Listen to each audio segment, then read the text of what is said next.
बच्चों ये मुहावरे जो आप लोग अपनी स्क्रीन पर देख रहे हैं, ये आपके यूपी बोर्ड एग्जाम या फिर किसी भी बोर्ड एग्जाम और कंपटीशन एग्जाम के लिए बहुत बहुत ही महत्वपूर्ण है, वेरी वेरी इंपॉर्टेंट, क्योंकि देखने में कम ही मिलते हैं, कम ही इनको कहा सुना जाता है।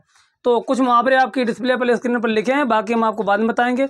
तो इनका वाक्य प्रयोग और अर्थ भी हम आपको बताएंगे, तो समझते हैं इन मुहावरों को। चलिए देखो, तो पहला है घोंघा बसंत। तो घोंघा बसंत का मतलब होता है बच्चों मूर्ख। क्या मतलब होता है?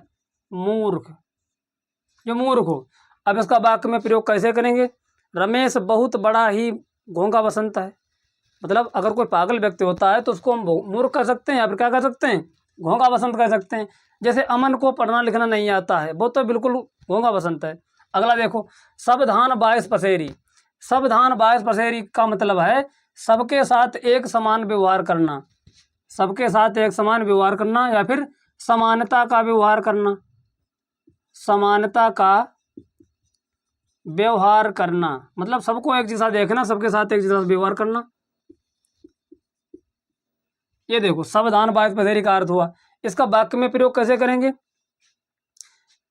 किसी का भी नाम ले लो, जैसे अमन बहुत ही बड़ा दानी आदमी है, बहुत ही बड़ा ज्ञानी आदमी है, या बहुत ही बड़ा अच्छे व्यवहार वाला आदमी है, वो सबके साथ समानता का व्यवहार करता है। इस तरीके से कर सकते हैं। या फिर हमें कह सकते हैं रजत के लिए सब धान बायस पसेरी हैं, मतलब वो सबको समानता से ही देखता है। अगला देखते हैं इसके बाद। अगला है चचा बनाकर छोड़ना। चचा बनाकर छोड़ने का मतलब ये है खूब मरम्मत करना। क्या मतलब है? खूब मरम्मत करना, मतलब अच्छी तरह से पीट पाट देना। चचा बनाकर छोड़ने का अर्थ यह हुआ। तो देखो, तो यहाँ पर हम कुछ भी कह सकते हैं। पिंकू ने एक शराबी को चचा बनाकर छोड़ा, मतलब पिंकू ने एक शराबी को खूब पीटा होगा, इसका मतलब ये हुआ चचा बनाकर छोड़ा। अगला क्या है? अगला देखो, चांद खुजलाना। चांद खुजलाने का मतलब ये होता है पिटने को जी करना, मतलब इच्छा हो रही है पिटने की, पिटने को जी करना, ये इसका अर्थ होता है। अगर कहीं देखने को मिल जाए तो इसका मतलब ये हुआ पिटने को जी करना। अच्छा, अब इसका वाक्य में प्रयोग कैसे करेंगे तो समझो इसको। रामू एक शराबी है, वो हमेशा चांद खुजलाता रहता है, मतलब जब भी पी लेता है तो पिटने को ही जी करता है उसका। चलो इस तरीके से देखो। हाथ में मुक्का मारना। अगला क्या है? हाथ में मुक्का मारना। इसका मतलब होता है बच्चों व्यर्थ कोशिश करना। क्या मतलब होता है? व्यर्थ कोशिश करना, व्यर्थ कोशिश करना। अच्छा, इसका वाक्य में प्रयोग कैसे करेंगे? राजू के पास पहाड़ पर चढ़ने की हिम्मत नहीं है, फिर भी वो हाथ में मुक्का मार रहा है। इसका मतलब ये है कि राजू के पास ताकत नहीं है या हिम्मत नहीं है, फिर भी वो चढ़ने की कोशिश कर रहा है। तो हम यह कह सकते हैं राजू के पास चढ़ने की हिम्मत नहीं है, फिर भी वो हाथ में मुक्का मार रहा है, मतलब व्यर्थ में कोशिश कर रहा है। चलो अच्छा, अगला देखते हैं। अगला है सब्ज बाग दिखाना। सब्ज बाग दिखाने का मतलब यह होता है हरी भरी सब्जी दिखाना, मतलब हरा भरा दिखाना। इसका मतलब है लालच देकर बहकाना, मतलब किसी को लालच दो कि वो बहक जाए। इसका मतलब क्या हुआ? अर्थ इसका होता है लालच देकर बहकाना, बहकाना।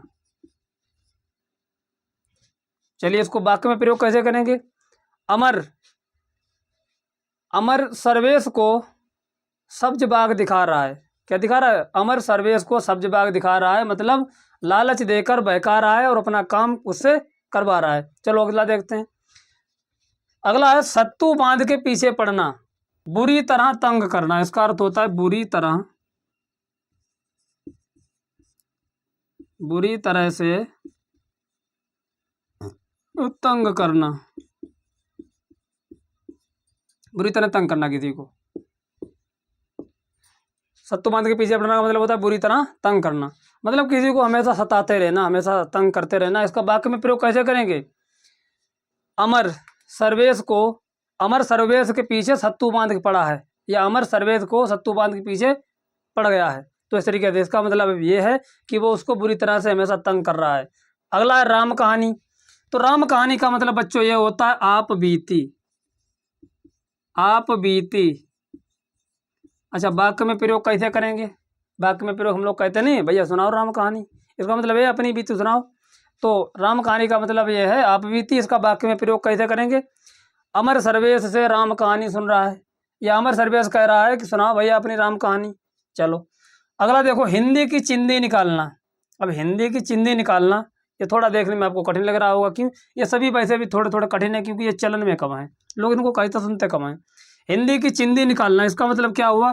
किसी बात की तह तक पहुंचना, किसी बात की तह तक पहुंचना, किसी बात की तह तक पहुंचना। इसका वाक्य में प्रयोग कैसे करेंगे बच्चों? जैसे मान लो सीबीआई जानते हो, सीबीआई किसी के मर्डर केस में उसकी, जैसे इस तरीके से कहेंगे, सीबीआई किसी के मर्डर केस में हिंदी की चिंदी निकाल चुकी है, या फिर सीबीआई किसी के मर्डर केस में हिंदी की चिंदी निकाल रही है, या हिंदी की चिंदी निकाल चुकी है। इसका मतलब यह है कि सीबीआई जो पुलिस है वो किसी बात की तह तक पहुंच चुकी है। तो इतने बच्चों, इतने तो हमने आपको समझा दिए थे। इसके बाद कुछ आगे देख लेते हैं, आप चाहो तो स्क्रीनशॉट ले लो। अगला मुहावरा है बच्चों, सात घाट का पानी पीना। इसका मतलब ये होता है कई क्षेत्रों का ज्ञान होना। क्या मतलब होता है? कई क्षेत्रों का ज्ञान होना।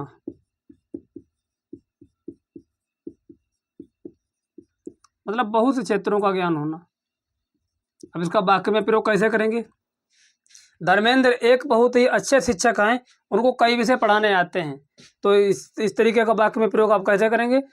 धर्मेंद्र सर ने सात घाट का पानी पिया है, मतलब उनको हर विषय का नॉलेज है, कई क्षेत्रों का उनको ज्ञान है, मतलब कई विषयों का उनको ज्ञान है। इस तरीके से कह सकते हैं। या फिर किसी वैज्ञानिक का नाम ले लो, किसी राजा का नाम ले लो, तो उसका नाम लिखने के बाद आपको लिख देना है सात घाट का पानी पी चुके हैं। तो आज के लिए इतना ही बच्चों, आगे आपको अगले वीडियो में बताएंगे कुछ चुने हुए मुहावरे। तो वीडियो को लाइक करें, चैनल को सब्सक्राइब करें। धन्यवाद।